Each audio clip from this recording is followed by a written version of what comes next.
Ito na sana ang aking perfect vlogging body. Pero meron ako numero unong dahilan bakit ako nagsisising binili ko itong Telesin Magnetic camera mount. Sa wala akong auto. Malaking hinala ko, malalaglag lang yung ilalagay nating camera dito. Pero teka, tataas na sanang tuluyan ng kilay ko. Nang bigla ko naalala, explore is the key. Sa sobrang dami ng pwedeng gamitan nito, iba-ibang angulo man ang trip ang gusto mo, pwede dito. No cameraman, no tripod, no problem.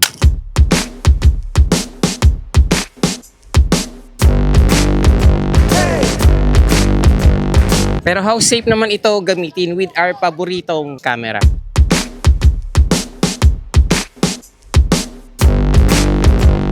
With my experience, certified worry-free ito gamitin. Ang numero uno at nag-iisa kong regret buying this ay isa lang yung nabili ko.